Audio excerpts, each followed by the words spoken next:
Ampalaya. Kaya lang, di naman to lalaki mga ampalaya na to no? Di na to lalaki.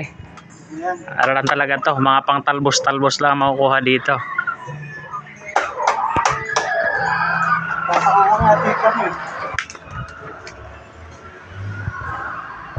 Maganda yung may ganito kang garden sa Kabihas na kasi magkano isang tali, 20. Tapos di mo pa makukuha lahat ng dahon doon. Oo, kasi ilang araw na rin yan nakaano eh.